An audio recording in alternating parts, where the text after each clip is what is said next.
there, it's Gary Parrish. Welcome back. CBS Sports Eye on College Basketball Podcast, where we sometimes discuss camel fighting, dodo birds, leaky black. The Eye on College Basketball Podcast is presented by FanDuel Sportsbook. FanDuel Sportsbook, make every moment more. Matt Norlander is here with me. If you're watching on YouTube, smash the like button. Brandon Davies, you have consent.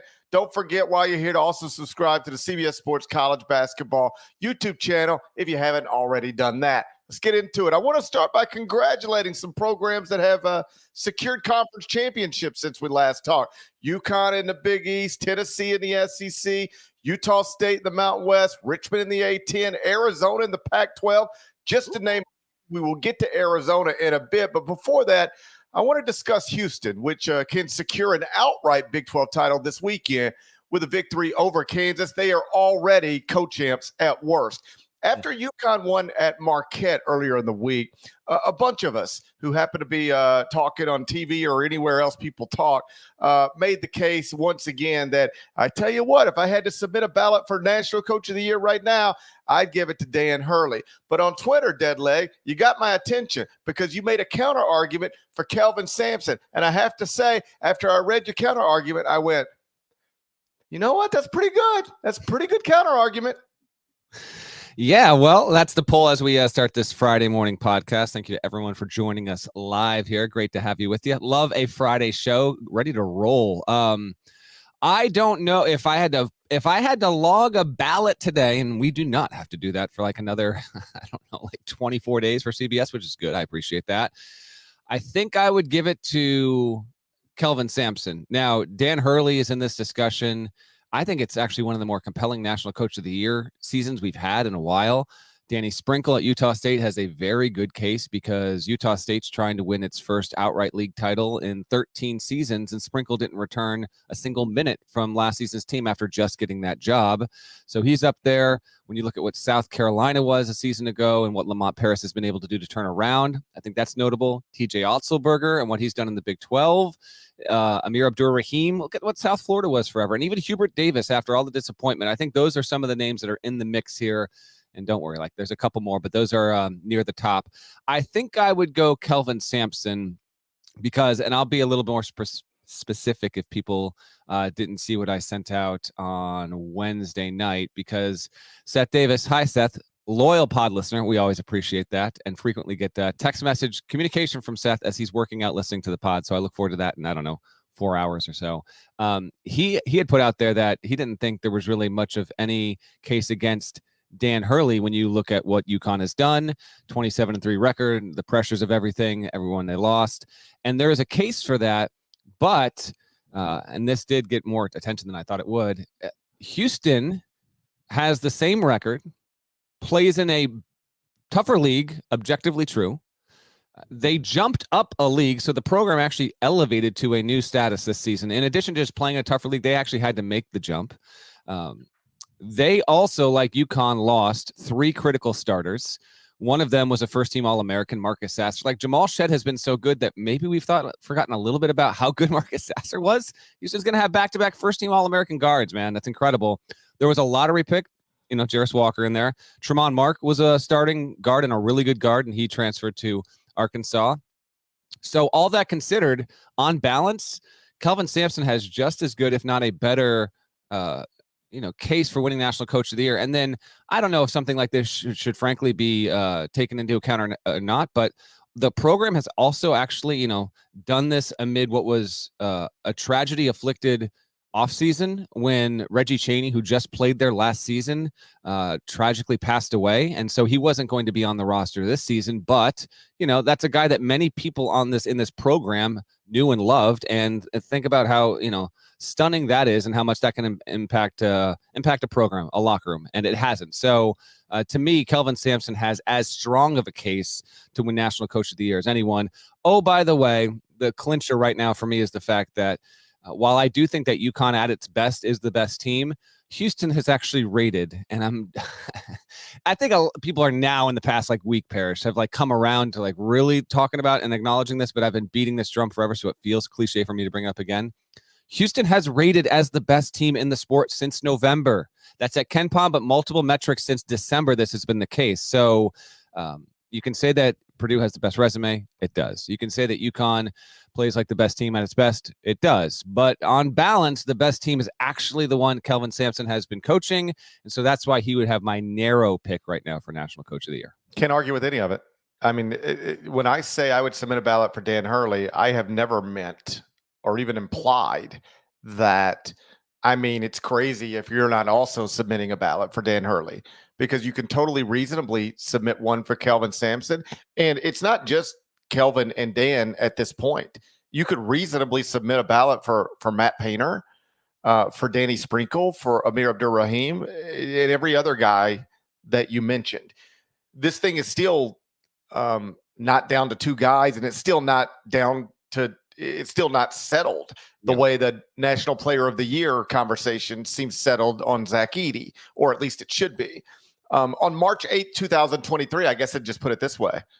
I would not have voted Dusty May National Coach of the Year, and I don't think you would have either.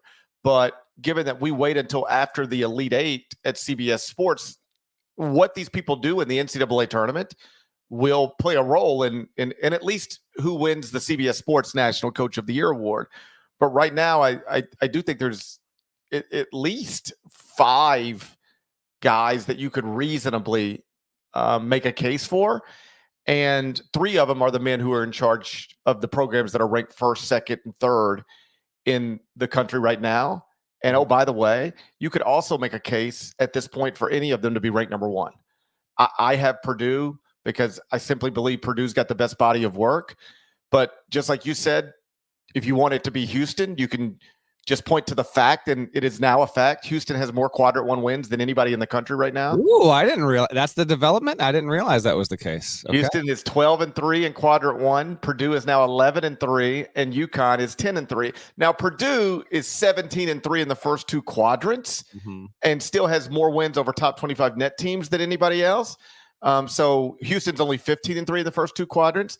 So like it just totally however you want to chop it up. You want it to be Purdue, just talk about record inside the first 2 quadrants and really and number of wins over top 25 net teams. If you want it to be Houston, talk about Quadrant 1 record and number 1 in the net, number 1 KenPom. And if you want it to be UConn, just say, dude, I watch basketball and they beat the hell out of everybody all the time. Nobody beats people's brains in better or more convincingly or more routinely than UConn. That's the best team in the country. And I don't really think you can, I mean, we could all argue about it for hours if we wanted to, but I don't think we'd ever get anywhere. Those 3 are all very comparable and to each other and very different from everybody else. Yeah, no, it's again, this is an awesome year for, National Coach there. And then the extension of that is how many good stories we have at the top of the sport. I've enjoyed this season immensely, and I saw ESPN Stats and Info had a really good nugget on UConn. In the past 40 years, there have only been 4 programs that won a national championship and followed up the next season by winning at least 27 of its first 30 games. UConn's the 4th one to do it. It's 27-3. The other 3 were Georgetown in 84-85 was 28-2. Vegas in 90-91 was 30-0. Of course, famously was strutting there. And then Duke in 91-92, after it won the one in 91, the following season, it was also 28-2. The notable thing about all those programs, they all, after winning the national championship and having a hot run for the first 30 games of the season, all went to the Final Four that season. So that is a nice indicator for UConn, which went on the road. This was Wednesday night, of course, and won at Marquette, which didn't have Tyler Kolek, but they got another convincing win, another high-level quad 1 win on the road. I actually thought it was kind of interesting how, Cam Spencer was ready to chat again, and then Dan Hurley kind of called him out in the huddle saying, that's enough. Like, it's 2 times already tonight. I think he really likes to unleash Cam Spencer and knows that Cam Spencer burns on a certain kind of fuel. But that was a good catch by the TV cameras that saw that there. Hurley's done a masterful job, no question about it. And he might well end up being National Coach of the Year, and it would be well-deserved because UConn historically, and the Huskies fans watching and listening, I think they're generally aware of this. The year after they've won a national championship in the past, and, you get kind of used to it now, UConn fans, it's been 2.5 decades of this stuff. It has been unpredictable and a bit erratic in the follow-up seasons, and this has completely, and that's frankly part of why I didn't pick UConn in the preseason top 10. I was like, well, they lost all these guys, and this program historically, when it has prosperity, the next season it can be hit and miss. And I thought, well, okay, I'll still have them 13th, but Hurley has obviously done a wonderful job navigating through that all the way. So no, that was a nice win for UConn over Marquette, setting up this final game this weekend against Providence. We'll get to that later in the show. Do you see Dan's post-game press conference where he's talking about the interaction with Cam, and he just said, "I just didn't like it." He said, and I'm paraphrasing here, but this was a quote. I don't mind him shit talking some fan bases, but not this one. Yeah. He's I got too much respect for Marquette fans, which I like it when coaches compliment other fan bases and compliment other programs and can be complimentary. I never really, whether it's Ohio State, Michigan, and somebody's talking about the school up north, or it's Ole Miss and Mississippi State, and it's like the school down there, like these weird, like we're not even going to mention. I like it when somebody is so secure in themselves and what they're doing that they can say, oh, hey, by the way, this guy over here, who's, I guess, my conference rival, he's doing a hell of a job too, and he's really built something special here too, and I always enjoy being here. So I just loved every aspect of that. A couple more things, and then we'll move on. Mm-hmm. Back to Kelvin. You mentioned, and I do think this should be a part of the argument too, if you're arguing on behalf of Kelvin Sampson, going from what is right now the 10th best league in the country, according to the net rankings, the American, to the best league in the country, which is the Big 12. Because like I said earlier in the week on Inside College Basketball, just because they've made this look easy doesn't mean that it is. This is historically a very tough thing to do. I just went and looked at Butler earlier just to make sure I remembered it correctly, and I kind of did. But Butler won the Horizon League in 2010 and 2011, went to back-to-back national championship games. Yeah. 2 years later, moved to the A10. Let me guess. I'm going to say finished, I'll say fifth. Third. They finished higher than I thought. I remember it being worse than that. Yeah. But I also remembered it not like they didn't just go to the A10 and win that the way they yeah. Right. So they finished third in that year. That's the only year they were in the A10. Yeah. Well, that was facilitated by conference realignment, Catholic 7, Big East being remade. And at that time, Brad Stevens is still there. And you want to talk about one coach, how we can change the whole trajectory of a program. That's it right there. But yeah, it's a 1 year way station situation for Butler. And now, obviously, it's been in the Big East for more than a decade. Right. Brad did that for Butler. Greg Marshall, frankly, did that for Wichita State. That whole time of realignment was wild because for a minute, Butler was in the Atlantic 10. Mm-hmm. And most people don't remember this. Memphis was in the Big East. If you walked into the Memphis practice facility, they had Big East logos. There were Big East logos in the Memphis practice facility.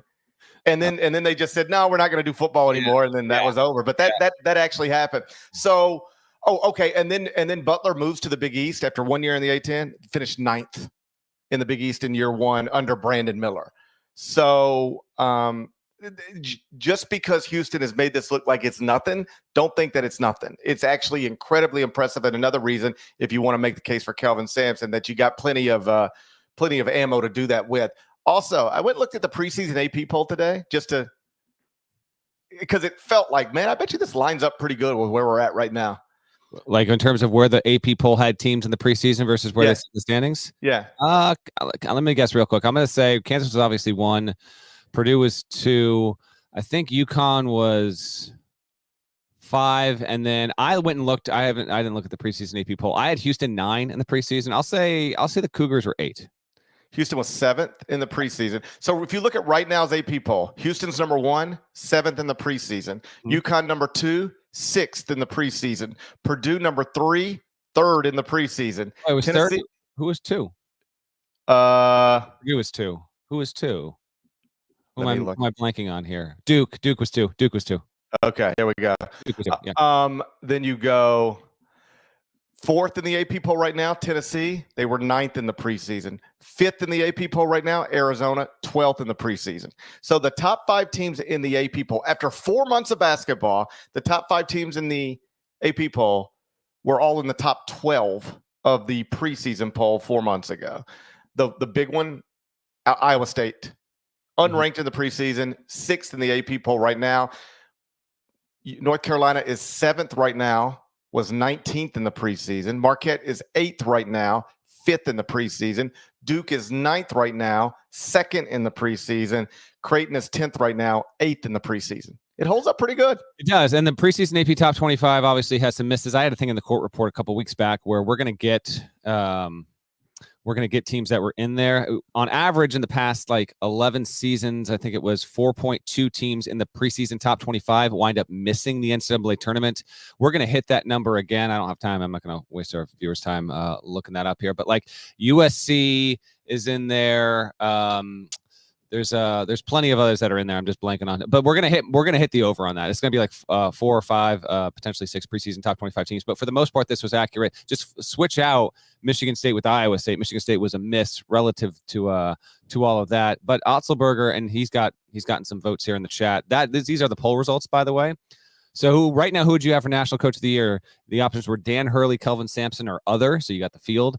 Dan Hurley is leading 42%, but other at 30%. Kelvin Sampson, 28%. That's a pretty healthy disparity. I've seen this to Otzelberger votes.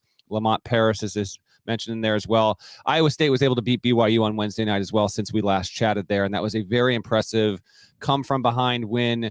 Did not look like Iowa State was going to win. They finished the season undefeated at home, which has been huge and reinforced their bona fides as a 2 seed. And register among the bigger surprises at the very top of the sport right now. Yeah, keep in mind if Iowa State goes and wins at Kansas State this weekend and Kansas upsets Houston, that's okay. Then Iowa State would be co-Big 12 champs, and that would obviously enhance the case for TJ Otzelberger. A lot of good candidates. Race is not over. I'm sure we'll talk about it again, and then we'll submit ballots after we have a Final Four set. For now, let's move on. Arizona secured an outright Pac-12 title late Thursday by blowing out UCLA while Washington State was losing again. We'll talk Pac-12 next. First, a word from our partners. Who's in? Who's out? Let the madness begin. The NCAA Men's Basketball Championship Selection Show on CBS and streaming on Paramount Plus. Arizona secured an outright Pac-12 title late Thursday, blew out UCLA. Meantime, Washington State lost at home to Washington. Yuck. Deadleg, on Inside College Basketball earlier in the week, we played a game of this team or the field. And it was like Houston or the field in the Big 12 tournament. And I said, I think Houston's the best team, but there's 10 top 45 net teams in the Big 12. Give me the field. Then it was San Diego State or the field in the Mountain West tournament. Mm-hmm. I was like, yeah, maybe San Diego State should be considered the favorite in some circles, but there's at least 7 different teams I think can win that thing. So give me the field. Then we got to the Pac-12, and I was asked, Arizona or the field in the Pac-12 tournament? And that's where I went, I think I'll take Arizona. What would you do? Yeah, I think I'll take Zona if it's Zona or the field. Although, as you say that, I watched, Colorado got a win last night that I think puts it in the field for now. And I think Colorado, I can't call it a dark horse. It's the 3rd most likely. If you're a top 3 projected team to win your conference tournament, I can't call you a dark horse. And Colorado's probably 3rd in line behind Wazoo and Bear down there. So, I think I guess give me Arizona, but there's something about Colorado, man. I don't know. I feel like they might have a genuine shot to do that. They've won 5 in a row. They got a big win. Utah did not, by the way, as we talk Pac-12 here. Utah went and fell on its butt at Oregon State. Utes are definitely not in the projected field right now. I would have the Buffs in intriguing resume overall. But yeah, Arizona, not messing around and going down to UCLA, and I had the game on, and I was watching here and there, but it was never compelling. It just, I was more dialed into the A-Sun, honestly, on Thursday night, and the Missouri Valley. Were you locked in with me? UIC SIU double OT after midnight Eastern on ESPN Plus. Were you dialed in, GP? Buddy, if you think I was up after midnight plus after the week I've had, I was dead. I died 5 minutes after I got in my house. Oh man, hell of a game. Congrats to the Flames for getting that win. Arizona has won 10 of 11 now at this point, going back to late January. The only loss was that Wazoo game 2 weeks ago when we hopped on the Friday morning pod and led on the Cougars. That was so Arizona, Tommy Lloyd, they're still in the mix for a 1 seed. Clearly, Tennessee, you can have them there for now, but Arizona, they're there. And Carolina, if it goes on the road and wins at Duke, and we're going to preview that in the Final Four and 1, they're still there. Like the 4th 1 seed is very much up for grabs. And good job by Arizona just to not make it remotely intriguing down in LA. It'll of course finish up Saturday at USC. Washington State, man, 23-8 now, 2-2 in his past 4. After winning at Arizona, that's Saturday after a couple weeks back it lost at Arizona State. It took care of business last weekend against the LA schools, but this was its final game of the season at home against Washington, and it's in the field. We'll see, if it's going to be a 5, 6, or 7, depending on how it plays in the Pac-12 tournament. But kind of a womp. You're having a good season and you can't pull out the home win over a rival. I had a coaching carousel thing in the court report this week. Expectations are that Mike Hopkins at Washington, this is pretty much it, barring a miracle run and all that. So good on him and that team to win a rivalry game. This was their final meeting as Pac-12 conference rivals, at least in the regular season. We'll see if the bracket allows them to wind up playing each other in Vegas. But I thought Washington State was going to come out hair on fire with something to prove and really going hot going into the Pac-12 tournament. That did not happen. And so, because of that, I do, it's still a great story. And hey, maybe we look up and this team wins a couple of games and then in the Sweet 16, and how freaking incredible would that be if it was Wazoo? But I do wonder now, is it going to be a story of a team that got in, great stuff all the same, first time in 16 years you're dancing, but does it fail to get to the Pac-12 tournament? And is it is it wearing home whites in the first round, but then it's, a victim of a double-digit seed upset? So keep that in mind there. I would take Arizona versus the field, but there's something about Colorado that I'm thinking that they definitely have the talent to go with Arizona and maybe give them a good push. Yeah, I would take Arizona over the field in the Pac-12 tournament. Among other reasons, because Tommy Lloyd has quite literally never lost a Pac-12 tournament game. Is that the case? I believe that's the case. That might be the case. I also think, look it up real quick here. I think that's the case. Keep talking. I got another nugget for you. Keep going with your thought. He's let's get the record exactly right. He is 1-2-3-0, and then 4-5. He's 6-0 in the Pac-12 tournament. 2 Pac-12 tournament titles in 2 years. How about this? How's his first start of a career? We've been through this before, but Tommy Lloyd is now in the middle of year 3. Yes, he already has 2 outright Pac-12 titles. Yes. In the 1 year he didn't win it, he finished 2nd. He already has 2 Pac-12 tournament titles, and he can make it 3 for 3 next week in Las Vegas. Not only that, he is now at 85 wins, and Arizona's going to get a chance to get to 86 over the weekend. Then 3 wins in the Pac-12 could be 87, 88, 89. So if Tommy Lloyd wins the remaining Pac-12 games on his slate and wins 1 NCAA tournament game, or if he doesn't and he wins 2 NCAA tournament games, he will set the record for most wins to start a head coaching career in men's D1 history. Trivia time. I've talked about this on the pod. It's held by 2 people. I think you know it because it's. I think this is becoming a more well-known stat. Is it Brad Underwood? Brad Underwood is one of them. Yeah. Yep. You're halfway there. Yeah, and the other one is. Is it Brad Stevens too? It is. It's 2 Brads. Brad Stevens and Brad Underwood both won 89 games in their first 3 seasons. They are the record holders.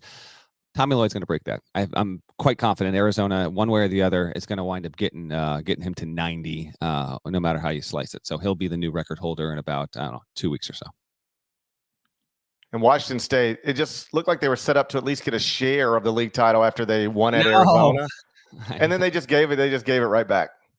They did, and the surprising thing is the recent history with that. Washington had not won on the road against an. Well, how about this? UConn just did. I didn't mention that Wednesday with the Marquette win, first road win against a ranked team since 2014. 21 tries, right? Washington had done it in 2017. Like, think about what Washington's been. So it was Washington's first road win against an AP ranked team since 2017. When Washington, I pride myself on remembering all the stuff in this sport over the years. It won at number 2 Kansas in 2017. I don't remember this game. I do. Awesome. I remember that result. I don't remember the game, but I do remember the result. Kansas was 2nd in the country. So that was the last time until Thursday night that Washington had won on the road against an AP ranked team. And yeah, man, it was a good night for Arizona. They hadn't won in Pauley since 2017 as well, and it is the 18th Pac-12 regular season championship in Arizona history. Quick tour around, just a couple other results here. I mentioned Colorado won, Utah lost. Those, I said on HQ on Thursday, to me, it was hard to believe that both those teams, they're right near the cut line. I just think one's going to wind up playing in and one's going to wind up playing out. It might well wind up being the Buffs instead of the Utes. Go back to Wednesday, Seton Hall, just bubble stuff. Seton Hall beat Nova. That was a big, convincing win that continues to have the Big East just eating up all those spots just around the cut line there. Butler beat Xavier to keep its case alive. Butler is not in the field right now. On Wednesday, Michigan State took care of Northwestern. I think that Michigan State actually locked up a bid with the win because now it's got one regular season game left and then the Big Ten tournament. I think if it were to lose its next two, I think this party's in no matter what. So good on them. Northwestern, just don't lose out. But I've been maintaining for weeks and weeks you're going to get to the tournament, and I still believe that to be the case. So those were some bubble results. And then there was actually, real quick here, GP, off the court, a damn interesting story emanated on Thursday. UAB rolled Temple, and there's nothing to that in general, but Pat Forty from SI wound up writing about this. But credit to Jim Root of Three Man Weave, who identified this early in the day.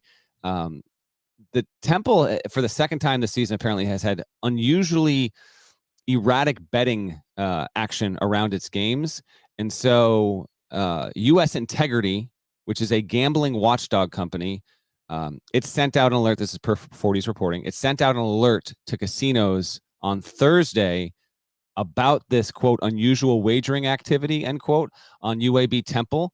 And because the line had gone from, I want to say 1.5 or 2 all the way up to 8. It came down to 7.5. But you just never see, that's not normal. You never see those kinds of swings, particularly day of. If there's not, keynote here, if there's not injury or other news. But even then, just as somebody who watches this stuff, it doesn't move that much, even with an injury.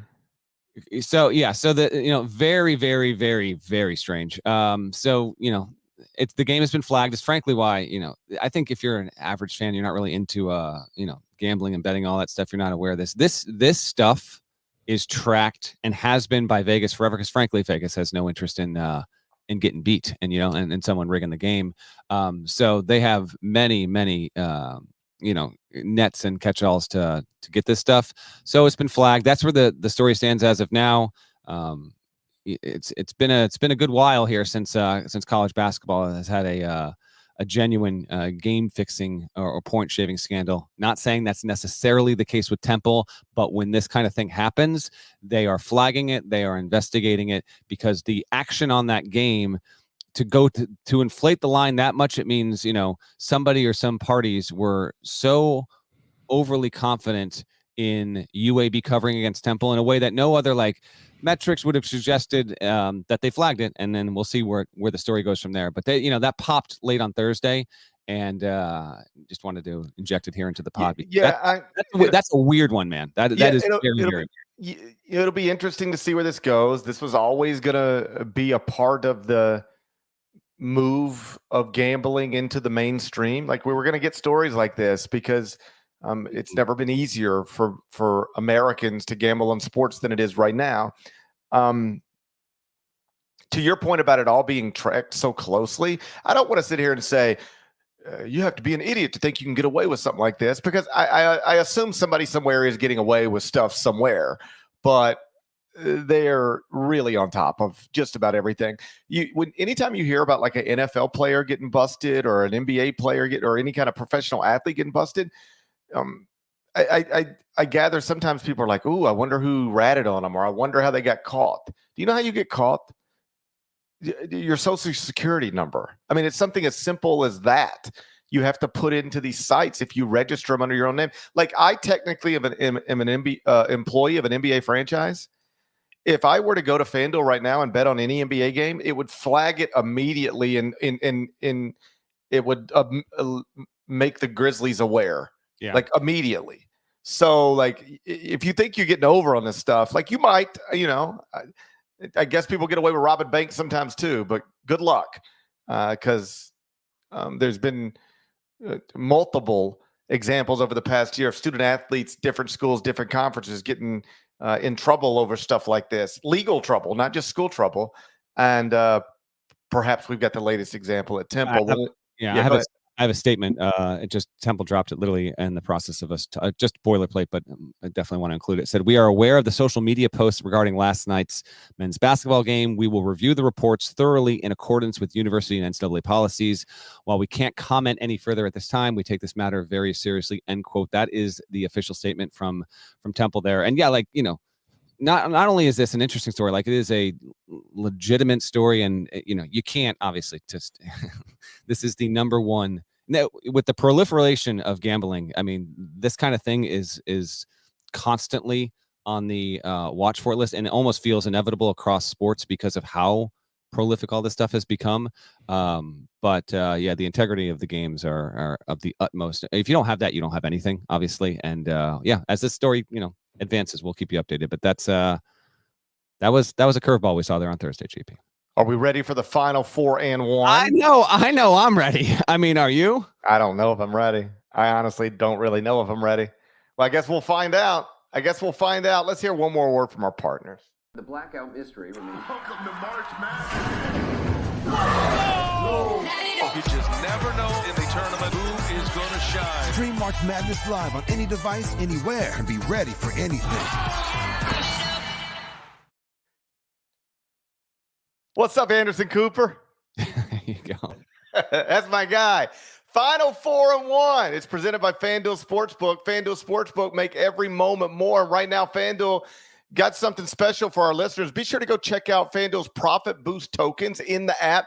Right now, you can use it for FanDuel's same-game parlay for the Duke, North Carolina game on Saturday. Profit Boost tokens is going to be available before the big game. You can view your account page now to learn more about your boost. That's your account page at FanDuel Sportsbook.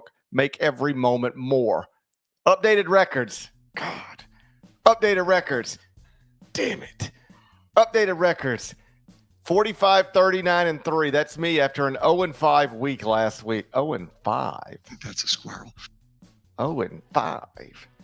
Deadleg, you're 46 and 38 and 3. After a 5-0 week last week. I'm surmounted. That's a shame. I feel like Temple. I feel like Temple. You better not. I feel like Temple. Game 1. Let's go. Saturday, noon Eastern. Memphis at FAU inside Carrot Top Arena. Why? Why? I guess he went. Did he go there and I've forgotten this? Carrot Top is a FAU owl. Okay. People think he's a Carrot Top, but he's not. He's an owl. Okay. Carrot Top's an owl. Where can the people watch this game? CBS, America's most watched network of stars. Kim Pom's got it Florida Atlantic -7, and I'd like to apologize on behalf of my alma mater to my bosses. It's possible. I told them, man, that Memphis FAU game to end the regular season, that sure could be. That might decide. That could be a game between two top 20 teams deciding a conference championship. It's not that. It's a team against it's a Florida Atlantic team that's going to make the NCAA tournament, but do it as an unranked team. Yeah, and it's a Memphis team that is still technically alive / on the bubble, but buddy, they got a ways to go. It's not on the bubble, but it would be on the bubble if it won this game and swept FAU, and then it still has a chance. It's not on the bubble right now. Memphis right now. If yeah. Well, I mean, it is on the bubble right now. No. Memphis is. Well, how big's your bubble? Let's talk talk about the size of your bubble. Let's talk about the size of your bubble. What kind of bubble you rocking with? It's funny you mention that. What kind of bubble you slinging? Okay. I would say the bubble is you got your first 4 in, your last 4 out. Or first 4 out, last 4 in, whatever. And then after that, it's malleable, but I would say after the first 4 out, it's the bubble is like the next 4 to 6 teams outside that picture, I would say. And Memphis isn't in the 4 to 6 teams outside the field right now. And then some bracketologists would disagree with you. I just have you know. That's totally fine. Does Jerry Palm have Memphis on the bubble right now? Well, Jerry Palm only does first 4 out. No, he's got a bubble designation on CBSSports.com. Well, let's look at it then. Oh, you bring it up. I'll give you Memphis's numbers right now. 2-2 in quad You one. don't have to give me Memphis's number. I got to memorize. Trust me, I know. 6-6 in quad 1 and 2. It has a win and a loss in every single box. 11-1 in quad 3, 5-1 in quad 4. 71st in the net. Its bet metric right now is 44 in KPI. It is not a bubble team. It would be one with a sweep of FAU. It needs to basically Memphis needs to win against FAU, make the American Championship game, and then we can have a conversation about whether or not it would get into the tournament. But it is not there just yet. To answer your question, yes, Jerry Palm does not have Memphis on his bubble list. There we go. But what? But this doesn't make what I said earlier untrue. There are some bracketologists who would disagree with you. Maybe not the great Jerry Palm, but some other ones. Fair enough. I do agree with this. Let me be clear. Yeah. They have to win this weekend to even have a chance. If you lose, that dream is over completely. I mean, right now Memphis probably has at large. Actually, you know what, Torvik, you can do this. You can sort this data on Torvik right now. I'm going to tell you right now what Torvik has for Memphis's at-large case. Memphis right now, at-large chance, he's got them. Torvik has 0% chance Memphis gets at-large. So there's another one. Definitely not on the bubble at Torvik. Oh, God. He's going double bird right now. 0%. 0. He just went double bird on you there. That's called a double bird right there. 0? It's got to be more than 0. Torvik has 0% chance for Memphis to get an estimate at large. 0. Wait till I tell Memphians in about an hour. Exactly, he does. They're gonna hate to hear this. He's got him at 0, and then he's got 8.8% chance to get in. So 8.8% chance to win the American tournament right now. I'm going to take on this line though. You said Owls -7. Yes. GP. I'll take Memphis to be inside that line. I'll go Memphis covers. FAU wins. FAU got a win on the road at North Texas on Wednesday night, which I thought was actually fairly critical. Some others might disagree. I think FAU is actually a lock. I think it's worst case scenario. You lose at home to Memphis. You lose your first American game. I think you're in Dayton if that happens. I think you've just got too much at this point. Even with that just atrocious quad 4 Bryant home loss weighing you down there, I think FAU's dancing no matter what. I think FAU wins this game. I'll take Memphis to cover. You don't know what FAU's arena's name. Trivia time. What's the arena name? Dude, it better well be named after freaking Dusty May at this point, or Vlad Golden, the guy on the team. But I have no idea. What if they named it after Vlad Golden? Wouldn't that be awesome? Do it. Yeah, I'm seriously do it right now. It's Eleanor R. Baldwin Arena. So you might be wondering, who is Eleanor R. Baldwin? Because that's what I was wondering. Of course you were. She's a social studies teacher in the area. What's her Wikipedia picture look like? 37 years old? What do we got going on here? No, she's an older fella, but like she seems to be doing all right. She's an older fella? I mean, she's an older gal. Okay, there we go. She's an older gal. They've named it after a social studies teacher. Yeah, and I'm trying to. I can't tell you how much time I spent last night because I did wake up in the middle of the night. I did one of the things where I fell asleep immediately and then I wake up in the middle of the night. So now my whole Friday's. Should I text me right now and ask why the arena is named after a social studies teacher? I'm sorry. Should I text Dusty May right now and ask why his arena is named after social studies? I'm about to tell you why. Yeah.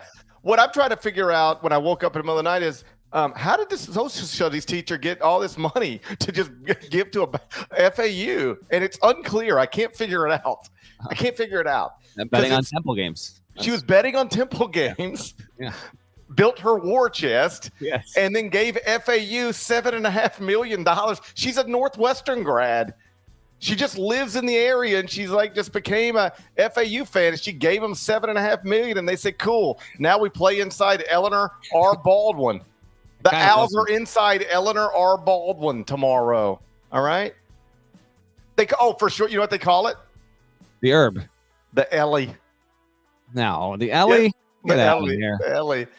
It's like, oh, hey, you going to the Ellie tomorrow? The Tigers are in town. Our editor, the great Marcus Nelson, he might be going to this game, by the way. He lives locally there, so keep an eye on that. By the way, did you like social studies in high school? I was big on social studies. I enjoyed it. I didn't like anything in high school. Okay. I didn't even start trying to learn anything until I was in college. All right. I didn't start, you're supposed to start learning like in preschool. I didn't really start until college. I didn't really know anything until college. And most of what I know now, I didn't learn until after college. All right. I wasn't that focused when I was younger. Gary Parrish, an inspiration to an entire generation. I'm taking Memphis too. How could I not?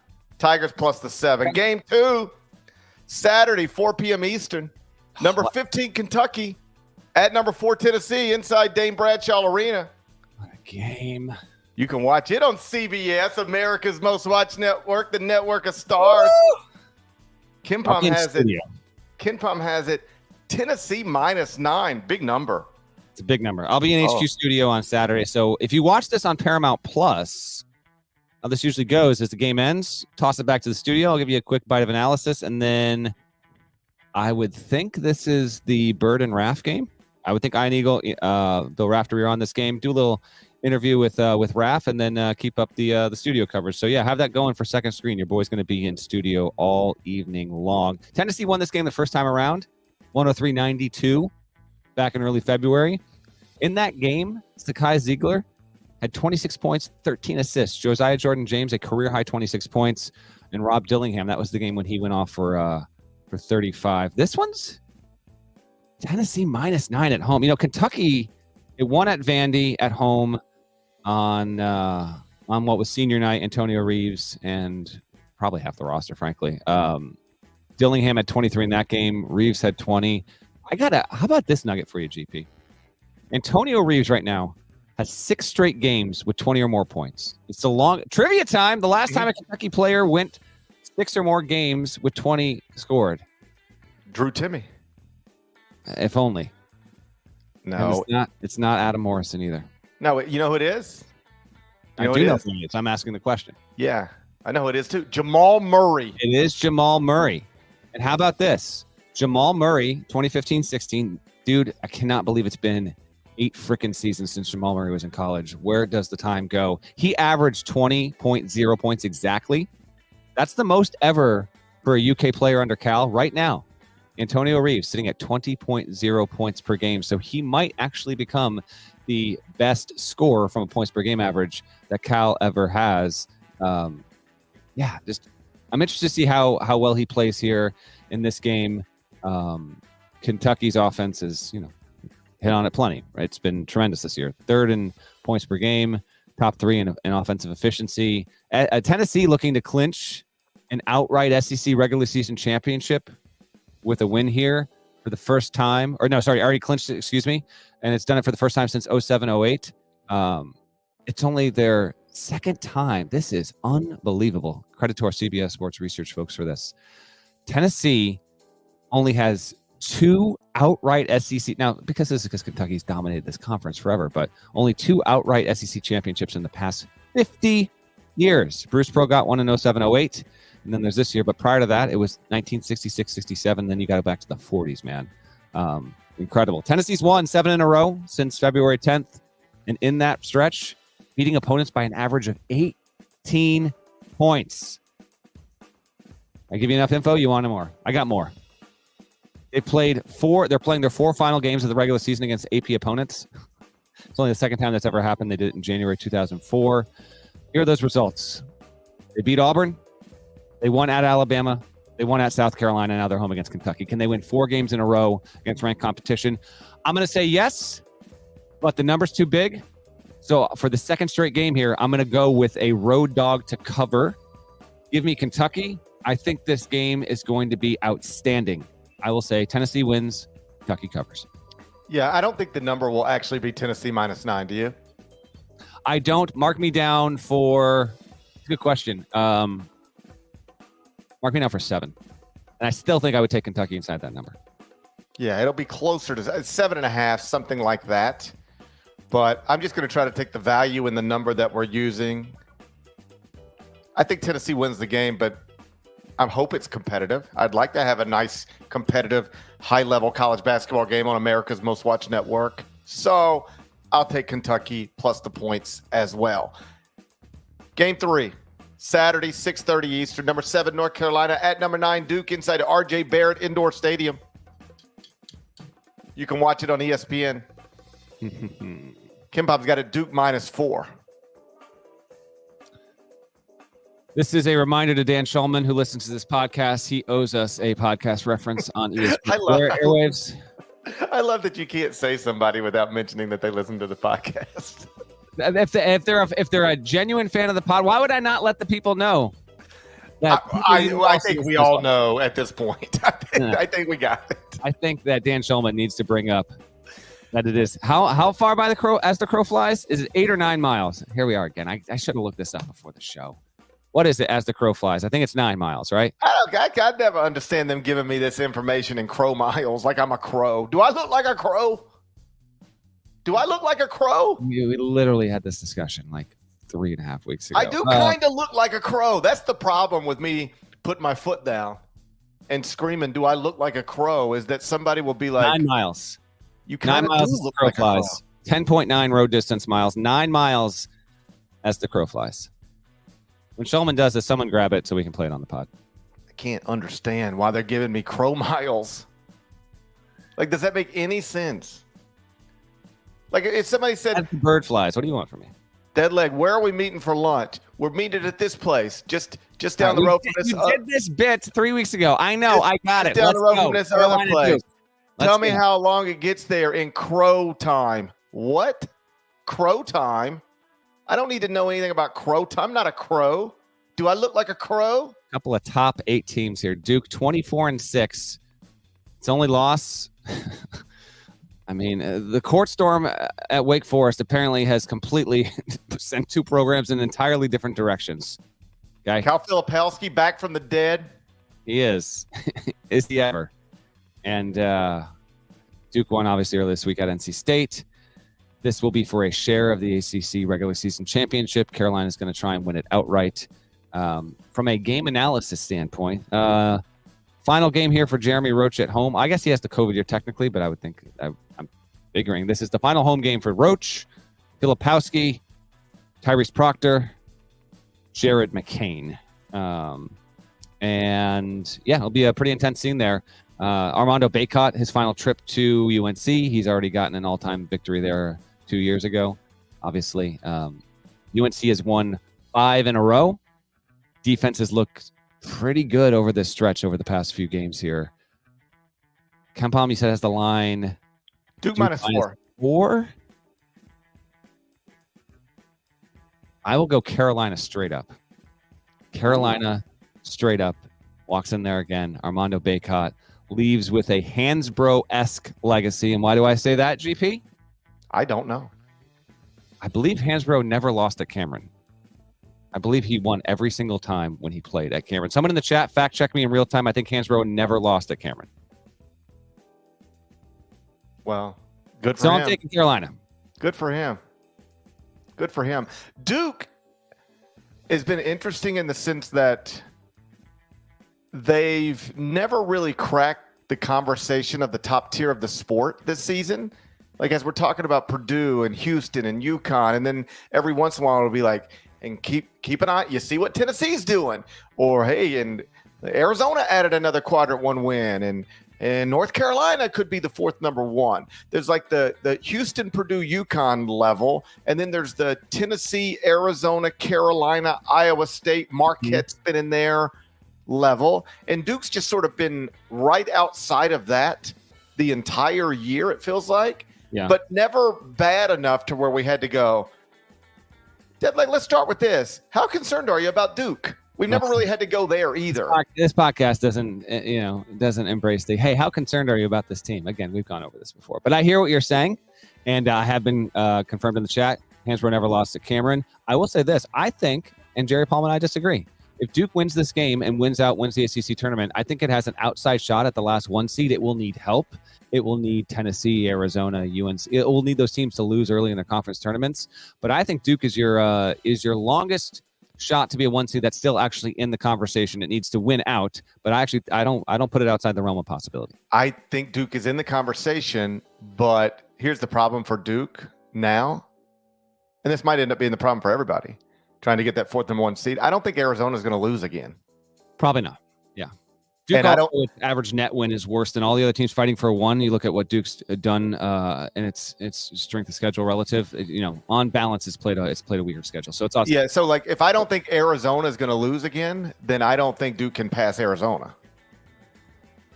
Correct. That won't happen. Yeah. Right. You need Arizona to get picked off like this weekend and lose another Pac-12. And you probably need Tennessee to get picked off too. You need Tennessee to lose twice. I'm not saying I think it's going to happen. I put it at like 5% chance, but yeah, I think it's still within the realm of possibility. Particularly, they got to run out, but win big here against Carolina. Hey, we'll put it at more than 0. There we go. Torvik said 0. For Memphis, That's disrespectful. 0? That's what it is. I took Carolina. I assume you. Duke. I'm taking Duke -4. We're gonna have co-ACC champs. All and right. if somebody tweets me and tries to say, "Well, GP, regular season championships aren't really a thing," shut up. I hate that. We're gonna have co-ACC regular season champs Saturday. Oh no. We're on game 4 Sunday, 4:30 Eastern. It's Michigan State at Indiana inside Kelvin Sampson Hall. You can watch it on CBS. It's America's most watched network. It's the network of stars. Wow. Kim Palm's got it Michigan State -4 on the road against a blue blood. What? At least you didn't name this thing after Liam McNeely. I honestly thought that's what you were going to do. Buddy, that is rough. Less than 24 hours after they say, "Hey, coach is coming back." Your 5-star recruit's like, "I'm out." That's a rough development. Well, I can spin it, but yeah, before we pick the game, let's talk Indiana real quick here, because Zach Osterman from the Indy Star broke the story that Mike Woodson, the decision has apparently been made that he will return for another season. This obviously is a very controversial decision in that state. Internet was humming on Wednesday when that news broke there, but I wonder. And so then on Thursday, McNeely, who is top 15 level prospect, 5-star guy, announces he is decommitting from Indiana. I wonder if part of this might be because Malik Renew, Mackenzie Mbako, maybe they're coming back. And 3 months ago, McNeely thought he might be sliding in to say Mbako's spot. And so that's not going to happen. And maybe IU returned some key players. And because of that, that's why if you're a top 15 recruit for Indiana fans. All right, you ready? Okay, fine. Here's my counter. If you're a top 15 recruit worried about anybody on Indiana's roster, you ain't wired right.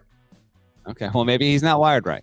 Kansas was the second place team last time out, so we will see if he indeed winds up going to KU.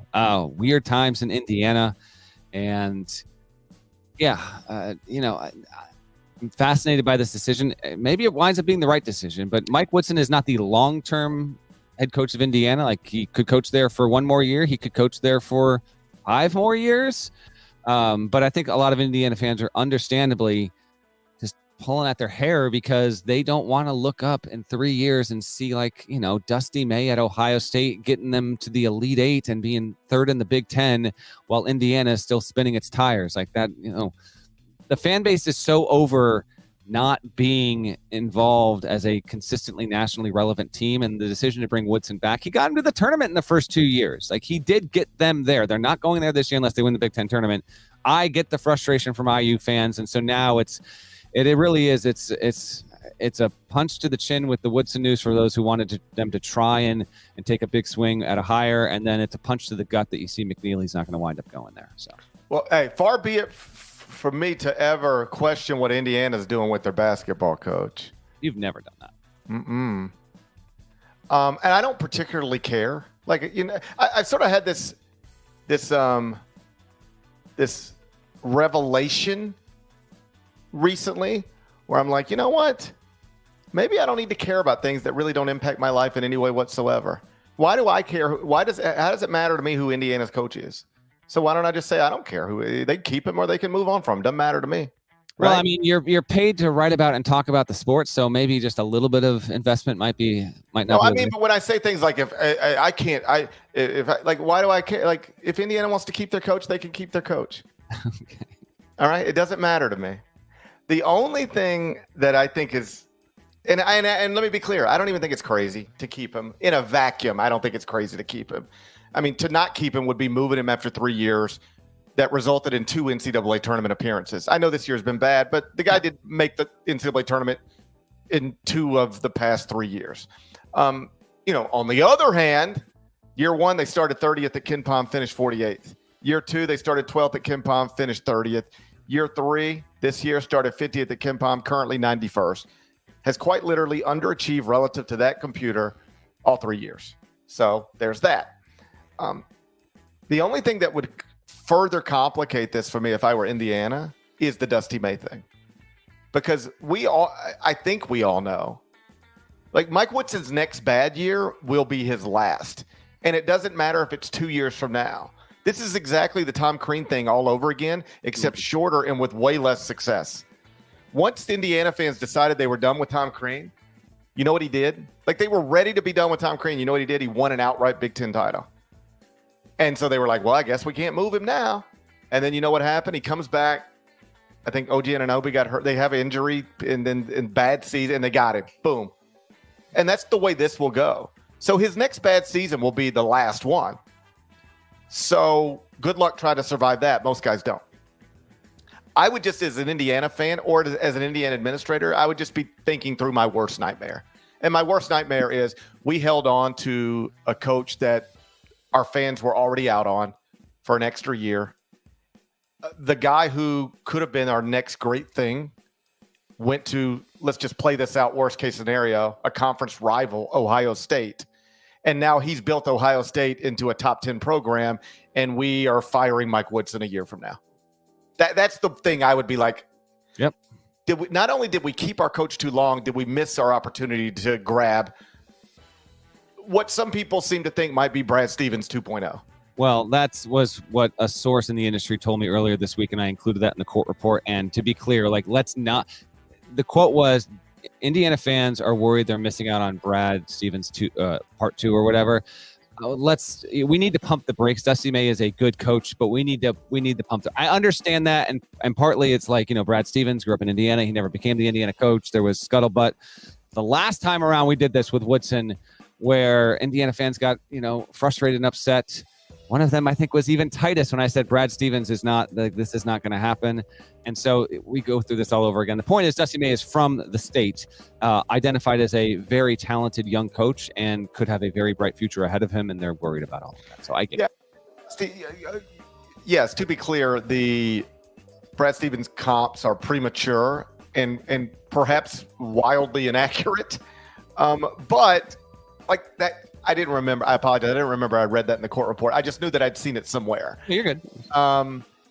And like the fact that some people believe that makes it something that has to be taken into account. And even if Dusty hasn't been to back-to-back title games, he did take a bad job in a bad league, win that league tournament, go to a Final Four. And even if this year hasn't lived up to expectations, he's still safely about to take FAU to the NCAA tournament for the second straight year.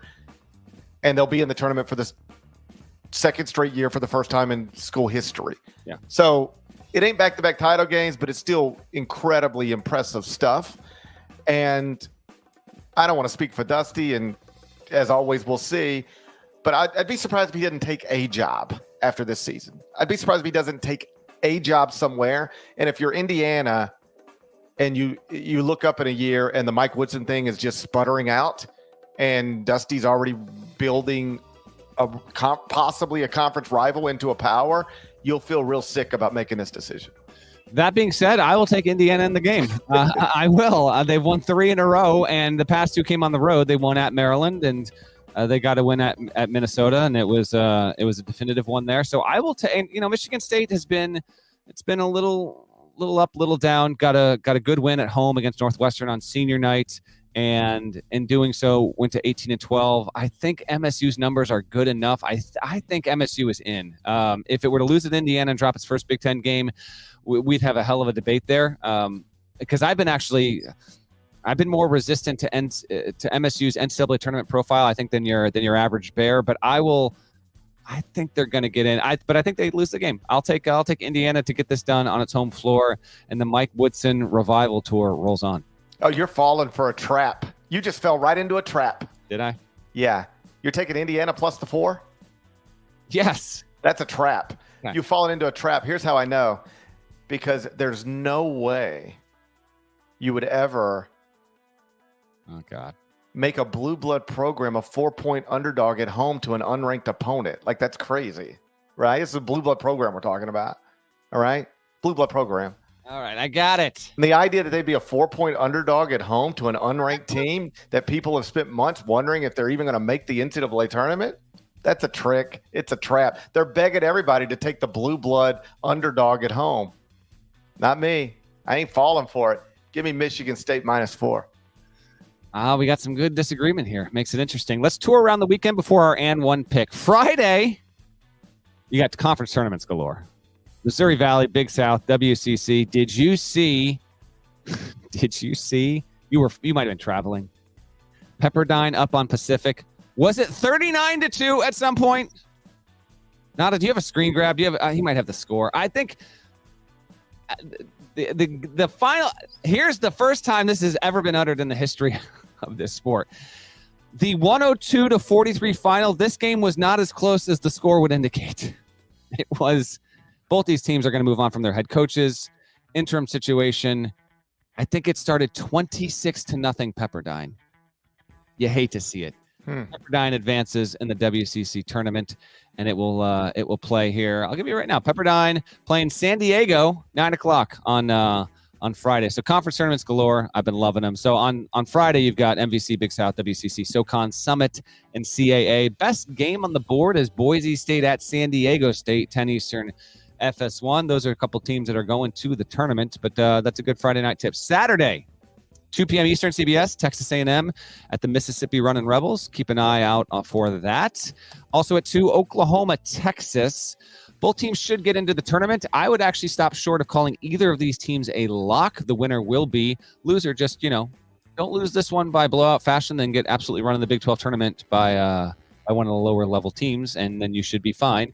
2:30 Eastern, South Carolina, Mississippi State. Mississippi State is a bubble team, so that's a game with some urgency there. Creighton, Villanova, 2:30 Eastern on Fox. Nova at home. Yes or no broadly without consulting all the context necessary. Nova wins the game at home against Creighton. Is it a lock? Does it need to win a game in the Big East tournament, Parrish? I would not feel comfortable calling Villanova a lock right now. Neither would I. Let's see what Torvik says for Villanova's chances to get in. If it's more than, if it ain't also, 0 was disrespectful, dead leg. 0's disrespectful. You say that. I dropped the ball on that because I got the exact one for. Stop disrespecting me, bro. Like I had that loaded on the board. That is literally Bart Torvik. What's Memphis' chances of getting in as at large? 0%. Stop disrespecting me, That's bro. exactly what happened there. Villanova, according to Torvik, 66.5% to get in as an at-large team. 66.5. Ooh, and that's before playing the Creighton game. That's not a lock, though. Not a lock. No. Definitely, it's definitely not a lock, but that's a good one, 2:30 Eastern. Then Marquette, Xavier, 5 Eastern.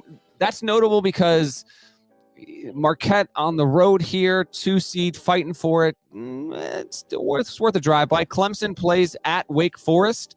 Clemson is a lock. Wake Forest must win the game. You have no case for an at-large bid. It is 0. It is 0% for Wake Forest if it does not win this game at home. It will need to win the ACC tournament. Wake Forest, don't mess around. 6 Eastern ACC network. Baylor, Texas Tech, also a 6 Eastern tip. Just a good old-fashioned Big 12 battle right there. Worth tuning into. ESPN2. Parrish won't watch this game, but Utah plays Oregon, 7 Eastern. Pac-12 network. Utah needs to win the game to maintain an at-large case. Oregon's pretty much done. But if it won this game and made like the Pac-12 title game, maybe we can talk. Your only auto bid of Saturday, OVC title game. Love the OVC title game. 8 Eastern, ESPN2. I can't give you the matchup yet because we haven't determined who's playing in it. On Friday, Murray State, Belmont. Okay, neither of those teams are in the conference. I know, but that's the way I want it to be. Murray State and Belmont don't play in the OVC anymore. I know, but that's who should play in the OVC title game. They've played some epics over the years, but yeah, both those teams are now in the Missouri Valley. Well, that's a shame. If you want to see them play, Let's see. Well, Murray State's already out. It got absolutely steamrolled. And then Belmont plays Northern Iowa, 3:30 Eastern Friday in the Missouri Valley Tournament against Northern Iowa. So keep an eye out for that. Your OVC championship will involve either Morehead State, Tennessee Martin playing against Little Rock or Western Illinois. So keep an eye on that. That's your first team in the tournament, Saturday night, ESPN2, 8 Eastern. Lock in. 8 Eastern on Fox. What do we have? Squirrels, a squirrel. Squirrel person, squirrels. But a squirrel, I think that's a squirrel. I think that's a UConn Providence game, 8 Eastern on Fox there. Providence needs to have it at home. Just a humongous game for the Friars. Can't wait to evaluate what the Big East is once we get out of this weekend.